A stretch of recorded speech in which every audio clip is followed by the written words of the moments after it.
Yins guys, thank you for listening to the Bridge to Buctober podcast, where we talk all about them Pittsburgh Pirates and that. Today is August 21st. Bucks were 2-4 this week. You need 2 of 3 things in order to have a chance to win a ball game: pitching, hitting, and defense. Give me 2 of those things and you should win. That's what they say. I don't know who they is, but if they watch this team, they know it takes all 3 of those things. Let's go Bucks. I am Josh, and I'm joined as always by my brother Jake. What's up, Jake? How we doing, man? We're doing okay. We're doing okay. Yeah. Yeah. It's another one of those weeks, and we are still in the month of August. Mm-hmm. So this is what we're dealing with, right? Yep. It's just how it's going, how it's going to go. It's been fun. It's rough right now.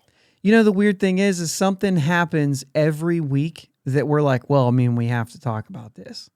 And it seems to happen early in the week. So by the time we get to talk about things, it's always done. Yeah. Yeah. What a hodgepodge of things. You know.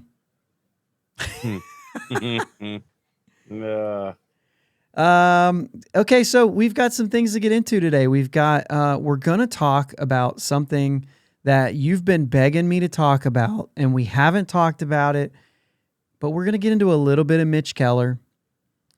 For the second straight week, we're gonna talk about Rodolfo Castro.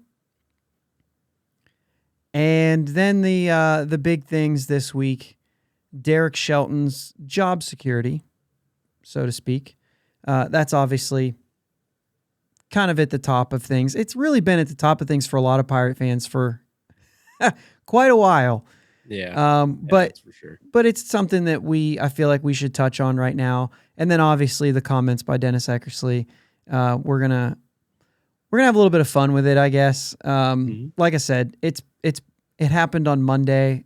We're not even playing Boston anymore for the last 3 days. So it's kind of been here and gone, right? But we're going to talk about it. We need to have our little share of it, right? Yep. So without any further ado, I really don't want to break down the games that much. You know what I mean? Yeah, We've got Monday's game. Monday's game was kind of the big thing, at least for us, and then maybe through the week. For part of the other thing, but Monday was kind of a big day as far as things. This is when Eckersley made his comments. Mm-hmm. But it's also the game where Mitch Keller just goes 2 innings and was pulled out of that game. And I actually haven't seen anything like in the last couple of days about him, but we're going to get into him for a second. But like, that was just a 5-3 game. Like, it wasn't really a bad game at all. Right. It was, early on it was bad, and then pitching from then, like DeYoung came in and did a good job through 4 innings and really like silenced their lineup. Pivetta was awesome, and he hasn't had a great year, but he was good. Yeah. And we ended up getting 3 runs when they went to the bullpen, but ultimately it just wasn't enough. But it was more of the same with the starter, Roanzi, a little bit of a struggle in the second inning, but then kind of was fine every other inning, got through 6, and then at the end they tacked on runs to make it look worse. And then we flipped the script the next night and beat them 8-2. Brian Reynolds, after the Eckersley comments, just went off. 3 home runs in 2 days, and yeah, we'll talk about that a little bit later. I mean, I can say this. I mean, like, this is nothing new, so I can say this while we're talking about the games. Like, there's talk, and we'll kind of get into whether or not it was targeted to the players or the front office or whoever. But tell me that Brian Reynolds didn't take it personally. I think of the Michael Jordan thing. Even though he went on record and said I couldn't give 2 craps less. That's exactly what he means, though, right? You know what I'm saying? Like, like Michael Jordan and Kobe Bryant, I think of those two because they're on the record saying, like, I took it personal. Like, Yeah. especially that one special with Michael Jordan where they were talking about it, and somebody just said something that kind of had nothing to do with him, and he was like, I took that personally, and then went out and dominated the next day. You know what I mean? And it was kind of that, like, gamers, like, that's what they do. They take it personal in order to, you know what I mean? And I don't know if that's it. Baseball's a little bit different, too. You can't really take charge like that, but he sure did give it a shot. Yeah, absolutely. But either way, lost that series. Come out against the Reds, and it looked good. It looked good in that first game. We got pitching. We got pitching. Hit the ball well again. Ben Gamel really had a good series. And then it just fell apart from there. Yeah. You know, Beatty roughed up, Stout roughed up, Ramirez roughed up, Thompson roughed up, Benuelos. Not Ramirez. Ramirez pitched against the Red Sox. He did pitch. He pitched 2 good innings against Cincinnati. It was Benuelos and Holderman in this one today. So, yeah, it's just the idea that, like, that those games at times felt good. They felt like they were close, and then late they get blown away, or, you know, stuff like that. Yeah. So let's go ahead and get into the Mitch Keller stuff, because I know that's something that you've been wanting to bring up. Yeah, I know you'd said last week before we hit record, you said, you know, one more good outing and we'll talk about him. Yeah. And then the whole dead arm, you know, 2 innings, you know, it's rough. That's a tough one. If it was a dead arm, is, you know, what's the workload look like? He's thrown like 114 innings or something like that this year, so he's getting up there in innings. Yeah, but that's not. Maybe. It's not an excuse by no means. Like, because I don't think that's a crazy amount of innings. Well, I guess that's what I wanted to look up. It is 114 innings. I guess last year 100 innings is the most he's ever thrown. And he threw some in the minors this year too, didn't he? Maybe. Yeah, I think he did. Like a couple starts or something. Not a lot. If he did. No, actually he didn't. So last year he threw 28 innings in the minors, so 128 total. And this year it's just been in the majors. Yeah. Okay. So still, but he's 14 innings from, you know, from a career high. Yeah, and I'll be 2019, 48 innings in Pittsburgh and 100, so 103, so 150 innings in 20. Now that's the big thing, because then he goes into 2020 and throws 21 innings. Mm-hmm.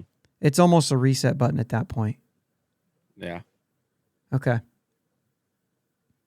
And it's frustrating to me because I don't think that's a ton of innings. Right. I don't think this shouldn't be an issue. No, the only thing I would say is it Mitch Keller's fault, or is this a physical conditioning that the organization, or I should say the institution, because I feel like it's across the board in the major leagues. Yeah. Like, are we failing these guys? Like, I don't understand. Well, we've had a conversation about this on multiple times. We've brought this up to say, yes, players are more fit and strong and all these things, but they're made of glass these days. Like, the injuries are just outrageous because we're not working on the right things physically. They're not being built to be baseball players. They're being built to be these, like, specimens. Yeah, and they're fragile. And yeah. You know what I mean? There's a reason that you're supposed to focus on whatever sport you're playing, what you do in the gym. Excuse me. Yeah, absolutely. But just to touch on what Mitch Keller's been doing this year. Well, I want to start off with April. Like, the start of the season. Well, first off, the off season, we saw Mitch Keller looks great. Spring training, dominated. Come into April, pitches to a 662 clip. We're like, what the heck? And I think he said the same thing pretty much. Right. And we criticized that too. Like, you have to know what's going wrong. Yeah, you have to know because you got to start making adjustments. Well, here's what I started to see. In May, pretty much the same thing, but he pitched to a 5.19 ERA. Like, okay, looks a little better. Strikeout to walk ratio started to look a little better. June, 4.10 ERA. Strikeout to walk ratio is closer to that 2-1. You aim for 3-1. That's your aiming point. July, 261. Strikeout to walk ratio. Let me do that. I didn't do the ratio. 28.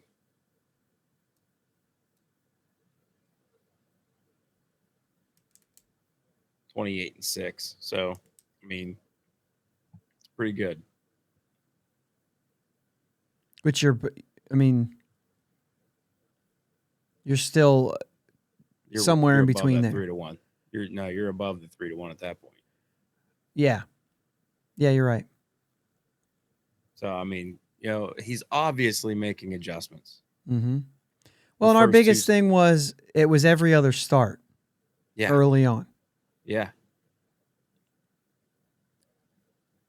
And he come out and, So that was June, 410. What's that? You said June was around 410? Yeah. Okay. So let's keep going on that. And then July pitched to 261.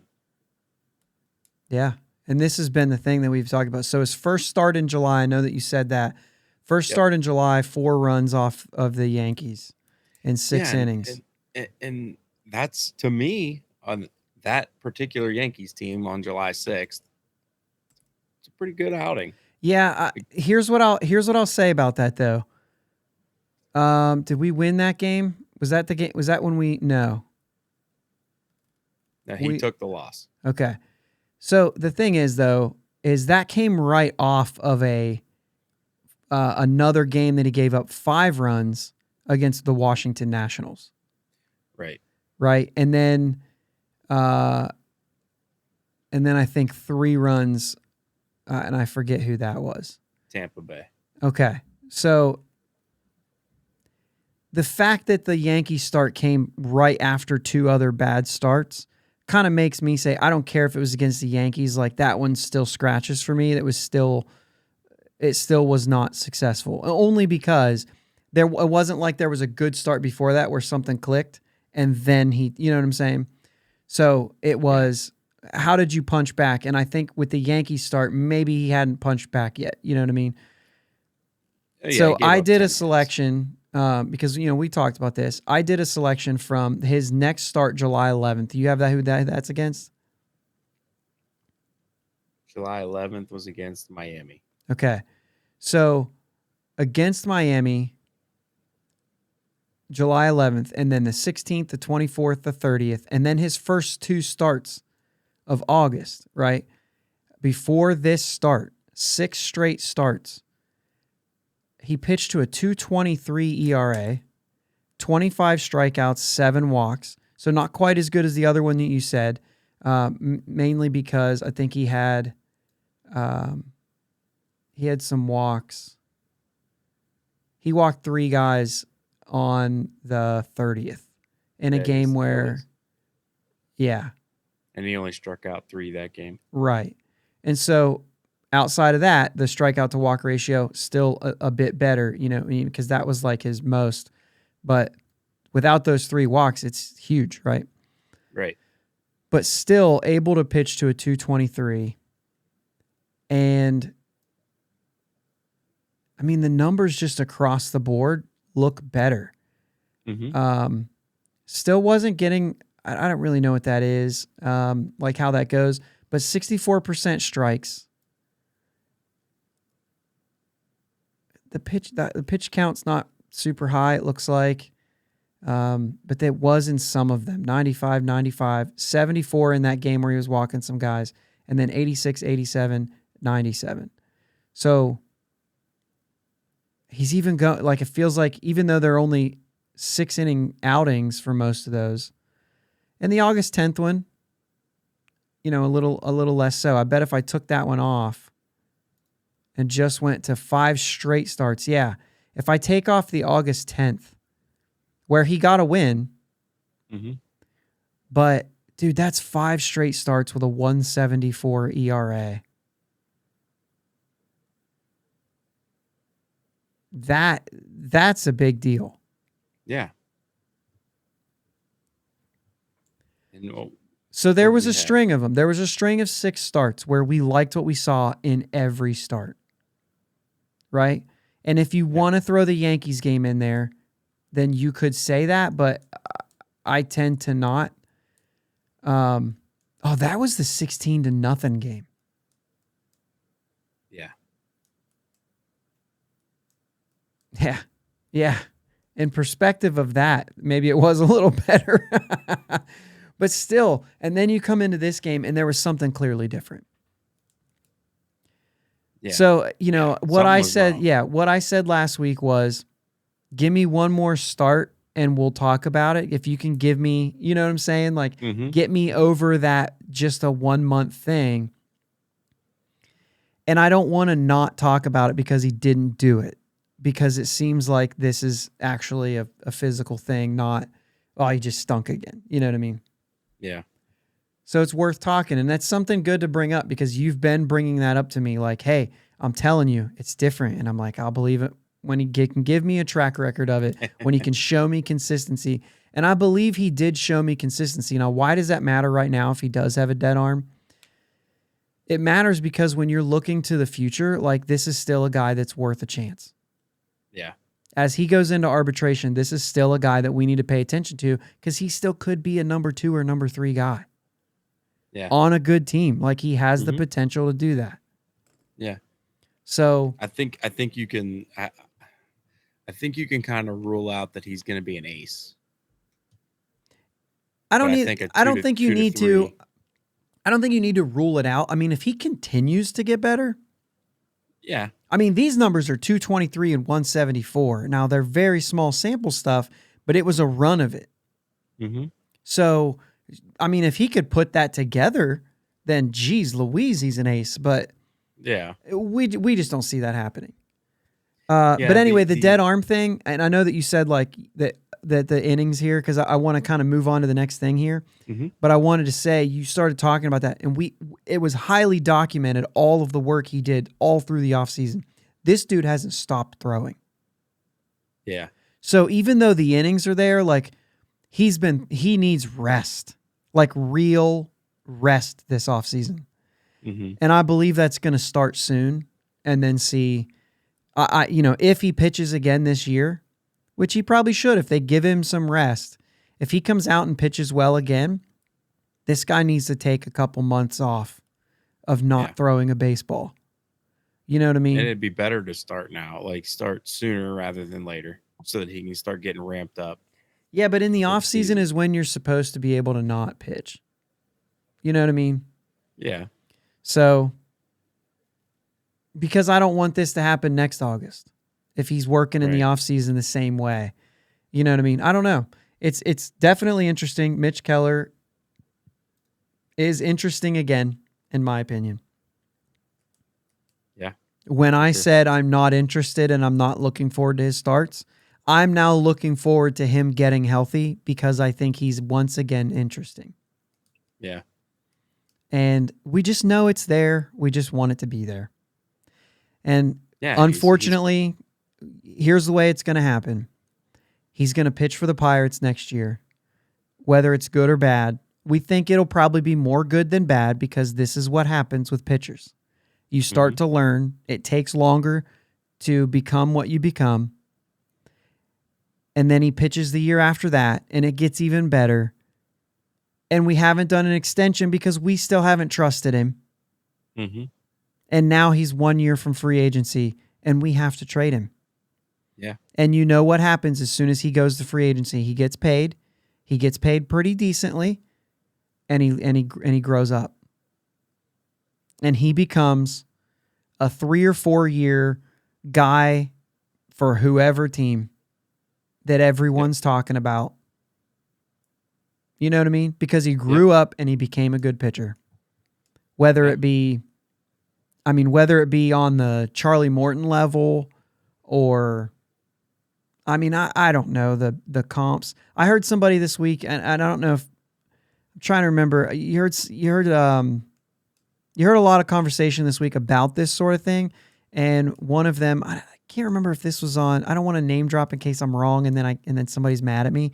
But like they talked about Max Scherzer and how he was just a good pitcher until he hit free agency, went somewhere else, and then became what he became. You know what I mean? That's just the way of some of the pitchers, you know what I mean? And he's a good example of that. Mm-hmm. And so those sort of things happen. I mean, you could say that about Garrett Cole. It took him that long to become what he was. I mean, he had one great year for us. The rest of the years were like a lot of good and some bad. Mm-hmm. So anyway, you noticed it a lot sooner. I tended to not want to believe in it. Yeah, just look different. Yeah. So another guy who's looked different is Rodolfo Castro, and I know that we spent a lot of time last week talking about a cell phone. When you know what he dove back into first on a pickoff. And I looked at his back pocket and I'm like, tell me that's not his cell phone again. Tell me that is not his cell phone again. It looked like there was a cell phone in his back pocket. I saw him a couple other times and it didn't. But I think what it was one of those lineup cards that they pull out and they look at what their assignments are and they put it back in. And I'm like, geez, I mean, this guy, I thought it was a cell phone. Then anyway, we talked about a cell phone and all he's been doing is hitting. He got, since his call up a couple weeks ago or last week or whatever it was, last week, he's hitting 326, on base at 370, which I know 370 and 326 are close because he doesn't walk that much. But the point is he's on base. Yeah. 605 slugging. He's hit a couple homers. He's hit a couple triples. He's hit a couple doubles. Like, dude's on. Yeah. Had a big hit in today's game where, it looked like they were getting back into it. And this looks like a guy who went down with something specific to work on. Yeah. What was his June average? Well, it's only 3 games. He hit 300 in June, but that was only 3 games. 197 when they sent him down. Mm-hmm. 180 in the month of May. And he got a good bit of games in the month of May. The biggest problem I had with that was, could he hit? Because the dude was playing shortstop every day and he hadn't played it in a while. Right. I wonder if he was just so focused on playing short that the bat went down because of it. Do you remember the whole Pedro Alvarez thing? I know I'm more of a fan of Pedro Alvarez than a lot of people that probably listen to this. Mm-hmm. But I believe Pedro Alvarez, had we had a DH back then, would have been a great player. Because Absolutely. I think that the yips of the errors and then when the throws started happening and then he was trying to learn first base and he still couldn't throw, that bothered him and he paid for it at the plate. Yeah. And I 100% agree with that. So maybe Rodolfo Castro playing shortstop messed with his swing as well. It's very possible. Mm-hmm. But either way, kudos to Rudy because he's raking right now. Now I want to move on because this is something that was one of those things that came up today or this week. Derek Shelton, of course, we're all talking about, is he going to be safe in this job? What is the situation? Is he going to be fired? We just saw Woodward get fired. So now the question is, in Texas, sorry, we saw Woodward get fired in Texas, and then they went after the GM after that. So it's like a whole thing there, which is kind of unfortunate. Who took over for Woodward? Beasley, former Bucko, former Bucko coach. Happened down there. Yeah. Who's the other one? I can't remember his name. He became their full-time manager too. Yeah. Oh my gosh. Why can't I think of Holy his name? cow, the lifer, Bannister. Yes. Jeez. So anyway, I just started thinking about this because, and if you look on Twitter, they've been after his head all year long and part of last year. Well, And if you remember, are you talking about Shelton or Shelton? Yeah. Yeah. I was going somewhere different. Okay. Sorry. Yeah. Yep, Sticking with Shelton here. Yeah. Sticking with Shelton here. It's just like, it's been a topic, but we've talked about it before. And you just say there has to be, you can't use wins and losses. There has to be a measurement. And what is the question? When the roster's there, is he getting it done? Is the question whether or not you like the way that he's doing? You know what I'm saying? Like, I don't really know. And we could talk about any of those things. But anyway, he was on 93.7 The Fan, and they were talking about this. And he said, quote, unquote, "I'm very secure." To not go into anything else, I think probably you probably just don't say it. You know what I mean? You go with the rest, because the rest of his statement isn't bad. He says, we have to get better. We have to continue to keep working. Right now, my focus is on us continuing to work and get better and to continue to get our players better. If he would have just said that, you don't even have to comment on whether you're secure or not. That's not a conversation for right now. Right now, it's August. I still got another month. Right now, I'm focused on this team getting better. I'm not focused on whether or not I'm going to be here next year. And I wish that he just would have went that way with it. But even him saying that doesn't mean that, oh, dang, it's for sure 100% he's here in 23. Like, that's just not it. Yeah. He said, we don't discuss any of our deals publicly. We haven't done that since Ben and I have been there, and we won't do it going forward. That's fine. They got no problem with that. The Athletic actually, Rob Biertempfel actually asked Ben Sherrington about this. And he said, is Derek Shelton under contract for 23? And should we expect him back? And Ben's comments were, he is, and yes. So he is under contract. We should expect him back. Now, that still doesn't mean that he's going to be here. Because all he has to do is pivot in November and say, we've had some discussions and we've decided to go a different route. Yep. However, now let's you and I, without the facts, without real life, what do we think about this? John Russell, I tweeted this out earlier this week and said something like, Hurdle was able to see it through. And I was reminded that Hurdle was not Huntington's first hire. John Russell was Huntington's first hire. Russell was given 3 seasons. It was turned over to Hurdle. Hurdle was able to have a bad 2011, a half good 2012, and then they fell apart, and then win. So I was remembering the 11 and 12 as like, oh yeah, they were bad. And I guess I just tacked on a couple before that in my memory. Yeah. Right? Because I remember everybody saying Clint Hurdle's terrible, Clint Hurdle's terrible.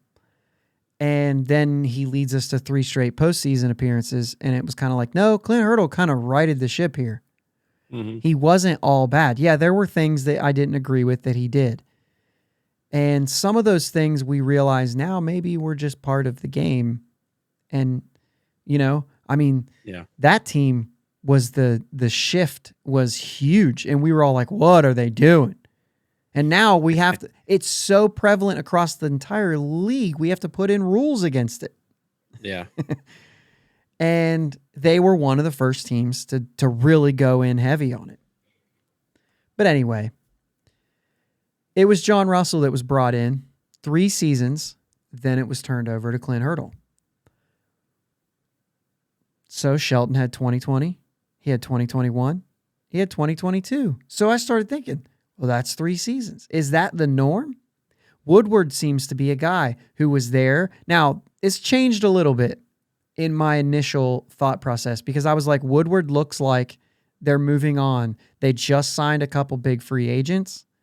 They're really, in my opinion, they still weren't ready to win, but those are long-term deals. So that's fine. They'll still be there when they're ready to win.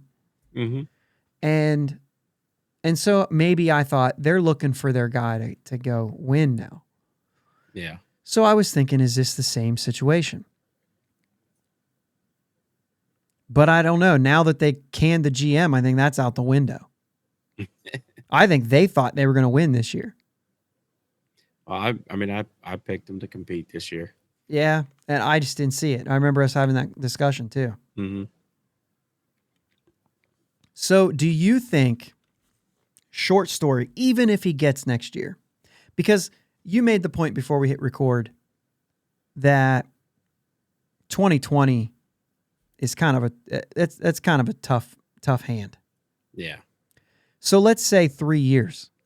Let's say 2023 is his real, like, legitimate third year. Mm-hmm. Is that what he is? Or do you think that they're going to ride this thing out a little bit until it's kind of hard to say, like, oh yeah, you haven't won. Well, no kidding. Look at these guys. Yeah. Look at the Look at the Look at who you're hodgepodge. working with. Yeah. Right. Well, let me start off by saying there is not a manager that people will not. Let me see how to word this. There's not a manager that's going to run a team that fans aren't going to be like, I agree with everything he does. Right. It's never going to happen. It's not going to. That's not a thing. You're going to not like something. You're going to not like a move. You're going to, but that's fine. But as far as Derek Shelton goes with, I don't think he's secure as you know, he or Ben Sherrington are putting on, but he's under contract. You say that. Absolutely. I think you have to think you're secure. I think you have to say that your guy is secure. But as far as I don't really care for the way he manages a pitching staff. I don't think he's the guy that's gonna take us into Buctober. Okay. I don't know if that was the whole point of this. I think that No, I think that's where we're at. I mean, that's the conversation we're having, right? Yeah, and I don't think this was well, let's get this guy for a while, then we'll figure out who we want to win with. I don't think that's really ever. I don't think that was the whole thing with Huntington and Russell. I just think he just. You don't think that they're hiring guys to say this is a gap manager until we're ready to until we have, if we're not going to have the roster for the next 3 years, I'm not going to pay for a manager. That's usually when you give a new manager an opportunity to see what he's got. If you like what he's got and you want to move on with him, but I think typically you're going to say, hey, when it's time, that's when we're going to go out and get the manager that we feel like is going to be great with our team. But like, if you're doing a rebuild and you know your major league team is not going to look great, then you're not going to spend on a manager. Yeah, and that's fair. And you know what I mean? Like, but those sort of things. But I think you're still looking for a guy you can give an opportunity that you think can be the guy. Yeah, that's a possibility. And then other times it's, hey, this guy's really good with player development, so let's get him in. And I think that was kind of Shelton's thing. I think he was supposed to be really good with that. Great with young players. Player development was supposed to be there. Former hitting coach, so they thought offensively that's going to help out. Things like that, which was the same thing. I mean, I know that doesn't matter that I say it's the same thing Hurdle was, because it really doesn't, because it's a different people making decisions. So it's completely erased, even though you want to refer back to it. It really is irrelevant. Right. Because Sherrington is not Huntington. He's going to hire for different reasons. So it's not like it's not like that matters just because it's the same team. It's a different team of decision makers. But it's just the thing of like, Shelton, if that is his role, and then it gets the time where it's like, hey, we're not doing this anymore, do we get another guy who's better in the new role that we're actually looking for? You know what I mean? Mm-hmm. There is some of that I question. However, I don't really know if Derek Shelton, the way the lineups change all the time, I'm not really sure that's great for development either. Like, what are you trying to do? It's like he's pulling names out of a hat every night. Like he puts one or two guys where they need to be in the lineup and then just draws names. Yeah. I don't understand I don't how either. he goes about that decision. The pitching stuff, while I don't agree with some of it, it is the way of the game now. As you said earlier about it's an industry thing. It really is. It is. But there's just like the one example I had, specific example, and I know he's done it more than this. Yeah, it was. No, I think it was last week. When I can't remember who it was, but with first and third, nobody out. He'd given up a run already. Ground ball, double play, nobody on, 2 outs. He goes and takes him out. Like, for what? Why do you need to bring in somebody to get one more out? Now, if one more guy gets on, then I get it. But you got a clean slate at that point. Go give me the last out. I feel like because you got somebody to ground into a double play, you've earned another hitter with nobody on. I think that's one of the things that doesn't compute here.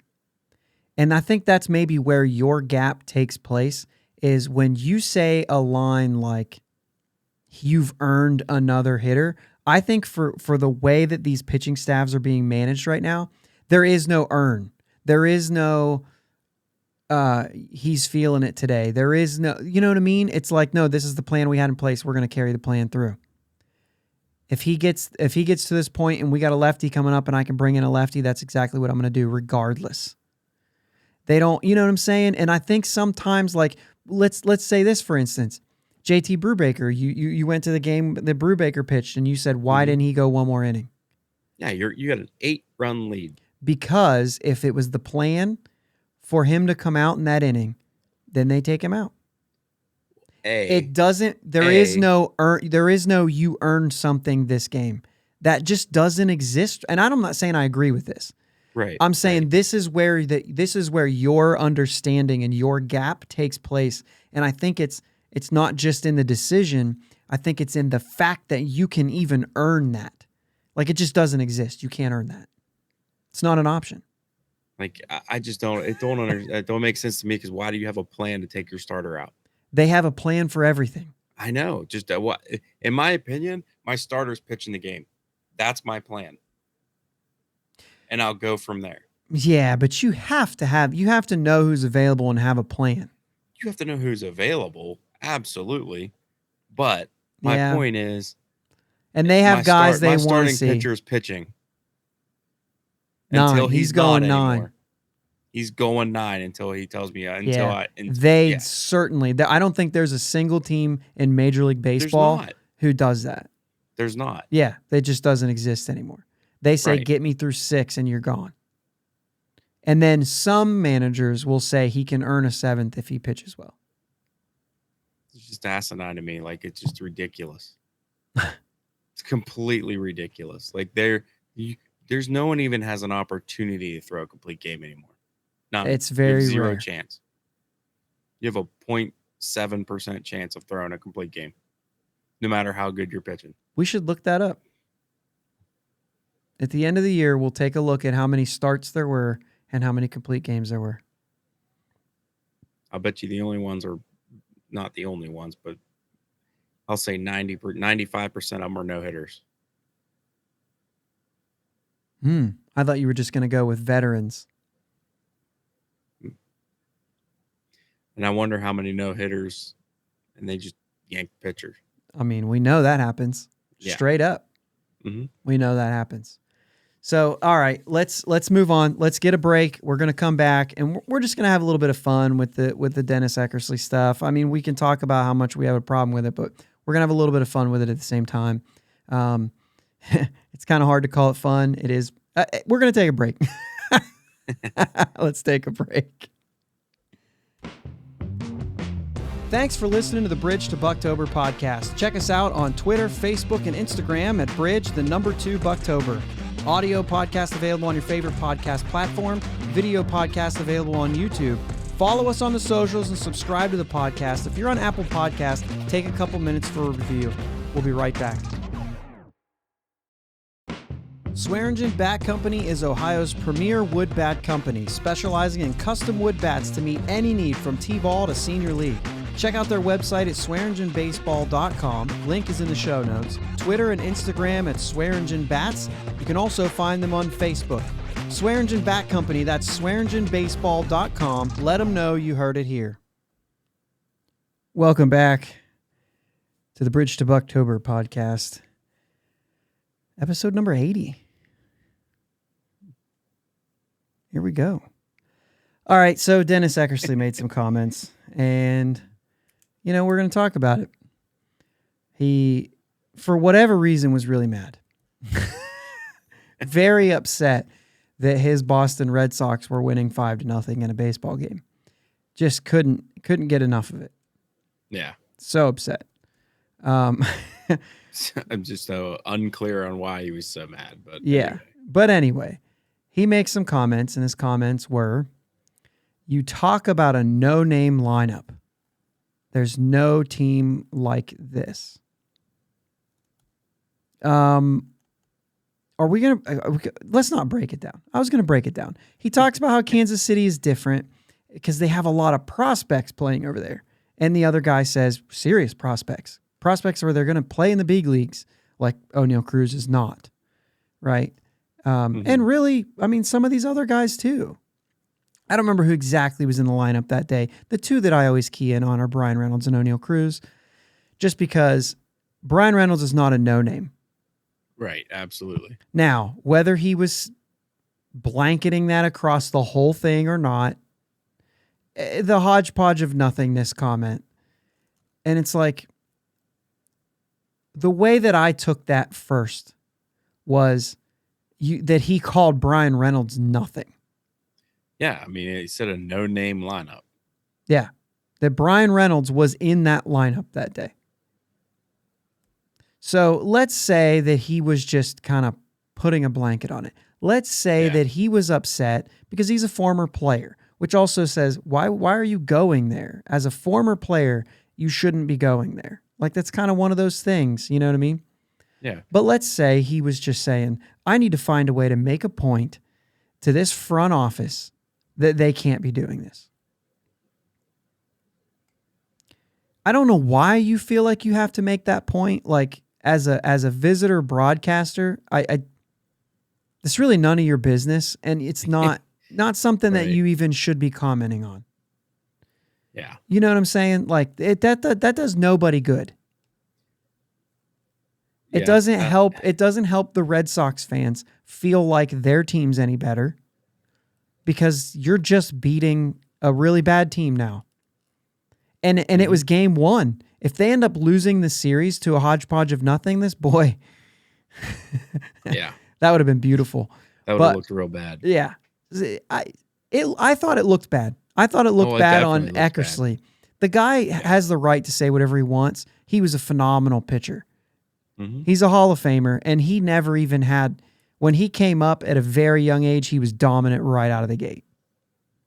So this guy was, and he won an MVP as a 37-year-old. Like, I mean, the dude's legit, and I'm not trying to say he's not by any stretch of the imagination. No. He did kind of sound like he doesn't do his homework.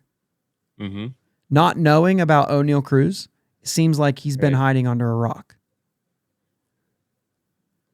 However, the further you get away from it, the more you realize he's probably taken a stab at the front office. And he probably did not mean anything towards any of the players. Yeah, but that's still, it just doesn't matter, in my opinion. Yeah, it's weak and it's lazy. Yeah.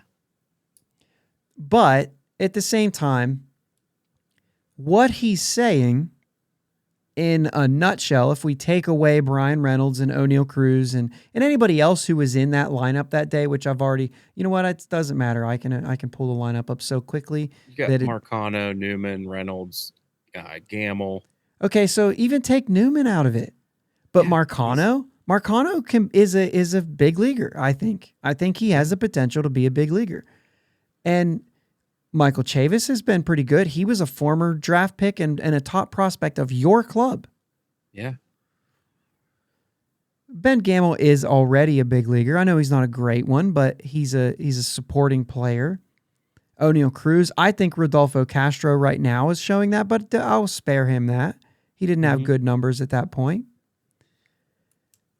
But also, they had Greg Allen in that game, Padlo, Josh Van Meter came in at some point.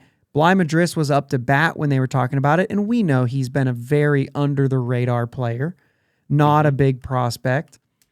And if you want to throw Ben Gamel in there, I don't mind, but Jason DeLay was catching. If you're saying you don't know who's catching, that's fine. Most Pirate fans don't know who's catching. Right. But it was a lazy comment. However, we've been saying something similar. If you stick with the word hodgepodge, I'm with you. Yeah. This is a patchwork lineup. Mm-hmm. And we've talked about that. And we call it patchwork because we believe Brian Reynolds is a legit player. Mm-hmm.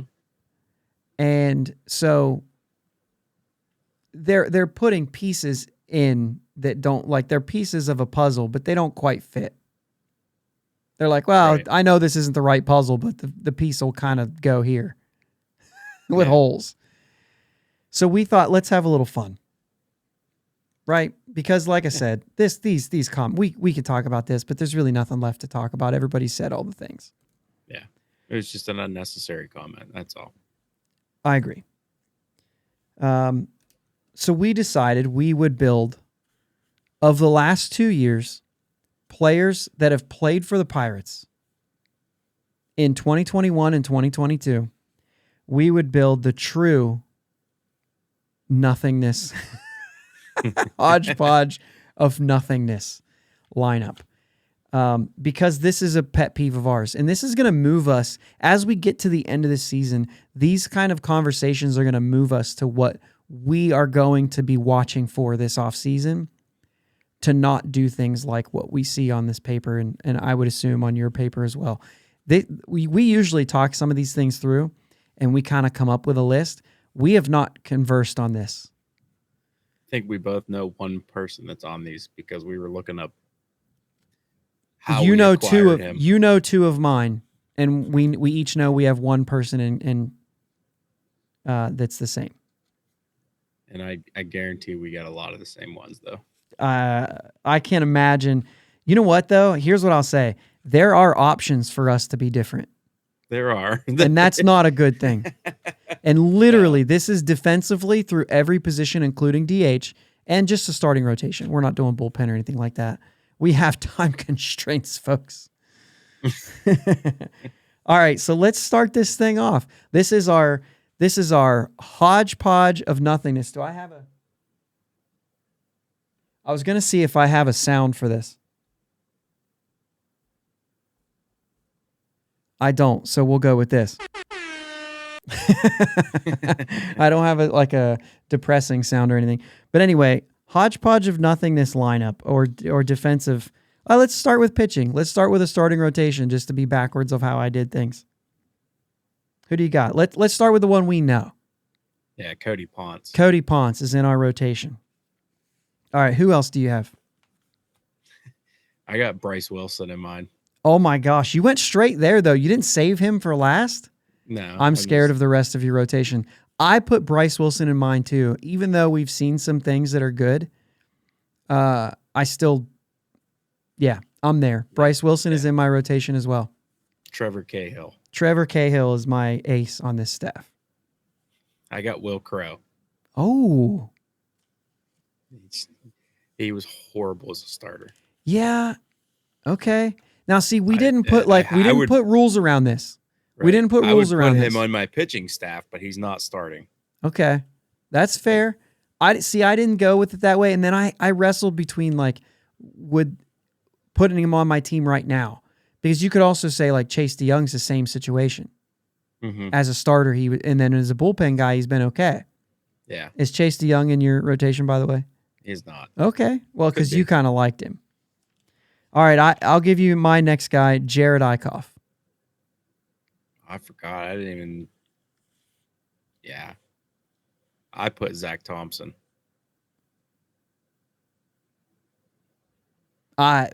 Really? Yeah, I can't stand Zach Thompson. Of all the guys that we've had start games for us? No, I'm with you on the Eichhoff thing, though. Like, yeah. Who's your last one? That was all 5. Name them straight up. Will Crow, Trevor Cahill, Zach Thompson, Bryce Wilson, and Cody Ponce. Okay. So then I have Connor Overton is my other one.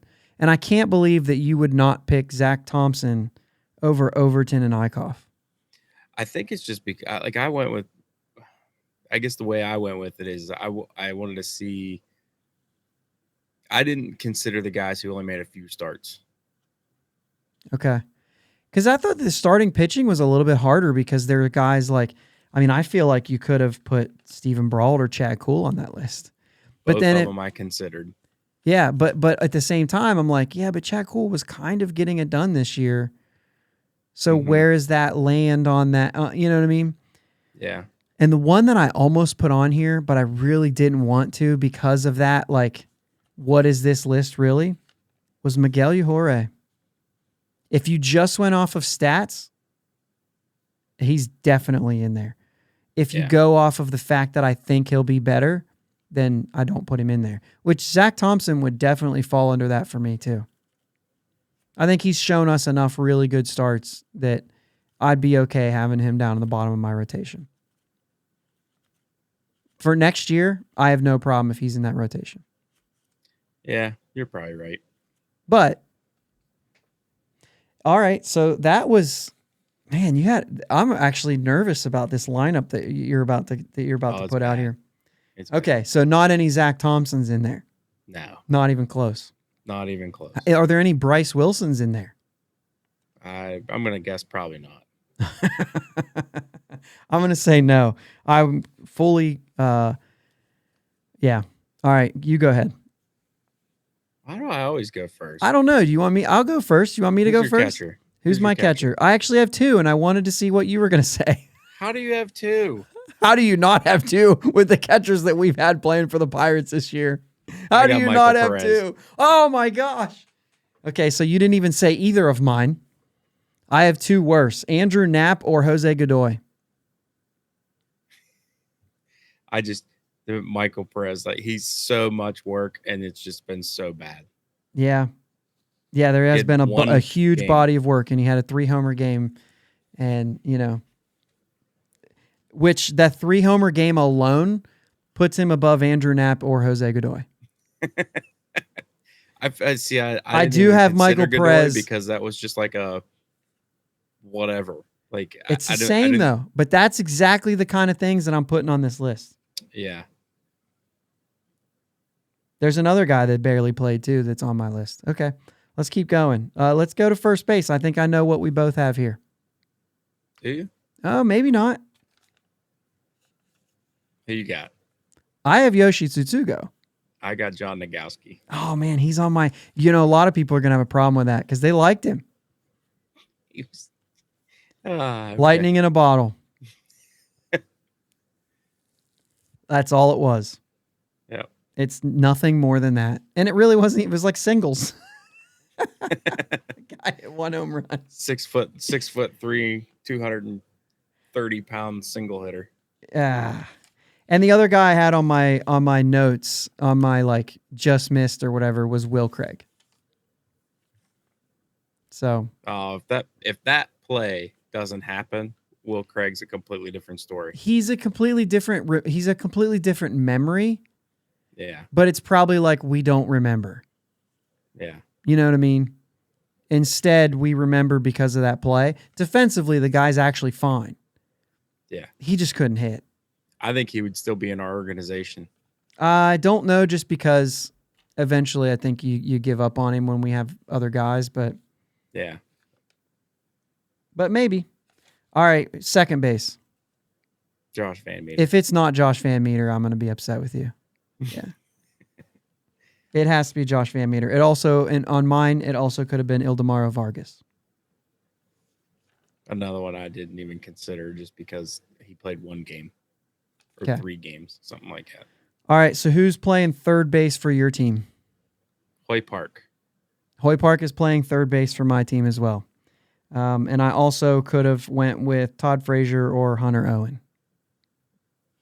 See, I would definitely not put Todd Frazier on this because he's not a nothingness. That's true. That's a good point, though, because he was something before then. That's a good point. All right, so my shortstop is Cole Tucker. I know. Wilmer Defoe. Wilmer Defoe? Mm-hmm. Like, he was a good player for the Pirates. Off the bench. He was not good when he was playing. But of all the guys you could have picked from. You hate my picks. No, I don't. If it's not the same as yours, you're like... That's a Zach Thompson. Like, he's a legitimate... I didn't think so. He's a legitimate, like, player when he hit 269 with the Pirates. That's fine. In comparison, I mean, you could have went Eric Gonzalez. I'd rather have Eric Gonzalez than Wilmer Defoe. Yeah, I mean, defensively, there's more there, right? Except when he was playing shortstop, he ran into Marte and took him out. I mean, that alone, that's like the Will Craig play. That was early on. Yeah, I know. He was better first baseman than he was anywhere else, too. Yeah. Man, I'm just surprised at the Wilmer Defoe and the Zach Thompson. That's what I'm surprised at. Yeah, and I haven't said a player. Late. Yeah, I'm not surprised at Michael Perez, but I have not had a player that you've been like, I would put him on my team. Where are you at with Cole Tucker? It wouldn't be the worst thing if he was on my team. Yeah, I get it. I like Cole Tucker, but when you really look at the body of work and the numbers that he put up in the last 2 years, like we know that even though there looked to be a change this year, and then he just showed that there wasn't, right? I had Cole Tucker as my shortstop. Yeah. And then did Wilmer Defoe play shortstop for us at all? Yeah. Okay. See, that surprised me. I would have thought third and second for him. I actually had Cole Tucker on this list twice and scratched him off both times. Okay.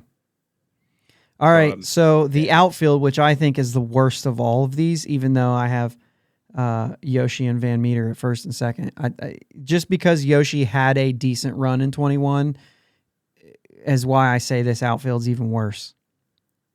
So I'll go first with left field. Tom, for me, that's easy. Same. And I have some wild cards here, center and right. So I'd like you to go first. Center field, I got Dustin Fowler. Okay, that's what I have written down too. And I'll explain why. For my right field, I have Anthony Alford. I got Phillip Evans. Oh, wow. Okay. Yeah, I mean, the numbers, the body of work there was bad. He did have some good runs, though. Mm-hmm. But yeah, I get it. But I would take him over Anthony Alford probably 9 times out of 10. I don't think I would. Yeah? Yeah. I think Anthony Alford, I think he just had, I think he still had more of an upside. I mean, the guy literally, like, you had to put it on a tee and he might still swing and miss. So no, I mean, you've been super, super, super extra low on Anthony Alford the whole time. And he wasn't on my original list. My original list had Jared Oliva. Do you remember when we were talking before and I said, I got to make a change? And I had to make a change because I was as critical of them bringing him back. There was no reason to bring him back. Like he should have been. I agree with you. You know what I mean? Tom ended up being gone. Dustin Fowler ended up being gone. To bring Anthony Alford and Yoshi back this year, those were the two things that I had the biggest problem with. But I had Jared Oliva there. And had to move him. And I even thought about taking Dustin Fowler off this list and putting Alford in center field and putting Yoshi in right. And leaving Yoshi at first base because it's that bad that he was so bad at both of those positions, he was going to make this list twice. That's how bad it was that we brought him back. Sorry. This really the hot button for me, isn't it? Yeah. All right, who's your DH, and then we'll wrap It's this thing Yoshi. up. Your DH is you did put him twice. No, I didn't. You had him at first. Oh no, you had I had Nagowski at first. Nagowski. That's why you went Nagowski at first then. Yes. So you put I Yoshi, had Yoshi DH. at first. So Scratched him out. So because Yoshi's biggest thing is he's supposed to be a hitter, and he was terrible. Yeah.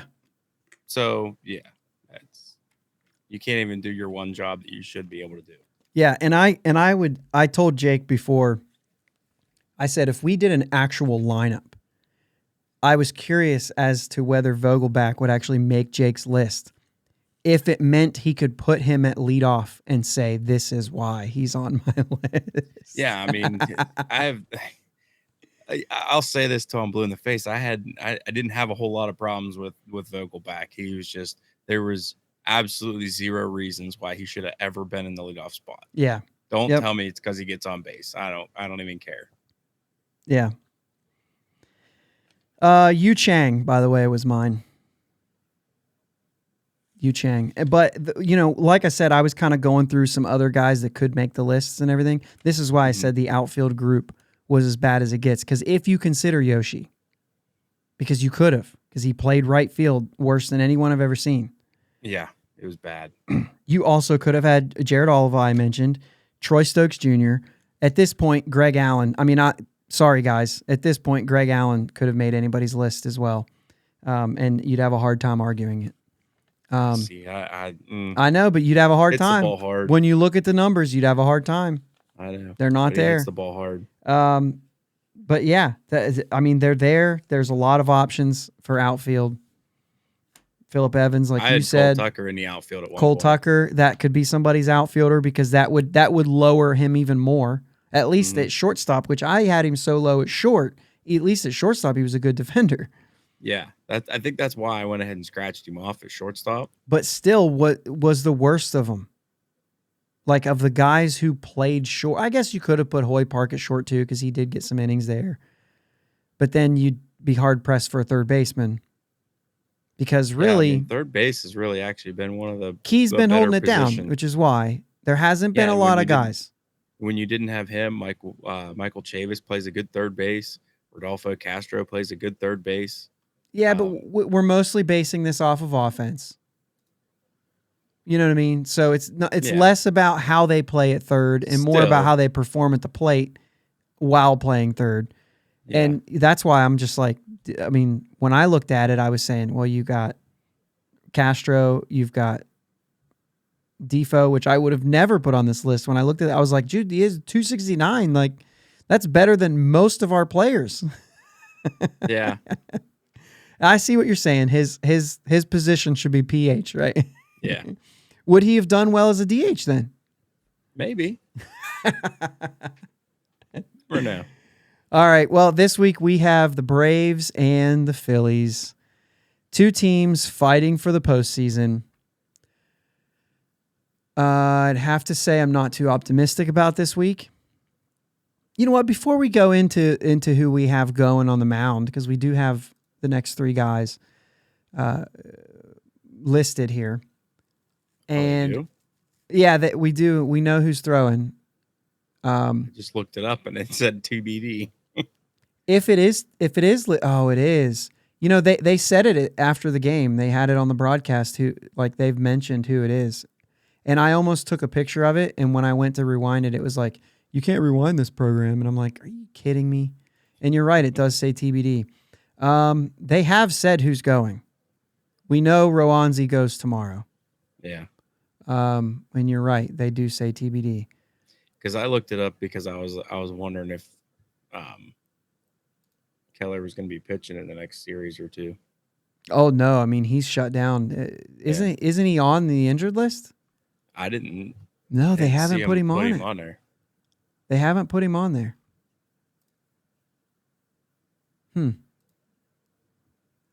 Well, I know they've listed Rowanzi, and then I thought they said. I don't remember who it is now.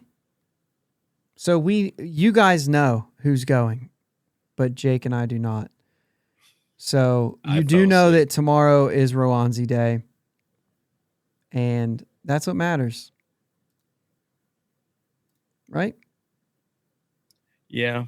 And unfortunately, this Braves team is extremely hot right now. This is gonna be a rough 6 games. Yeah. Right? Is it 3-3 or is it? It's 3-3 with Yeah. Thursday off.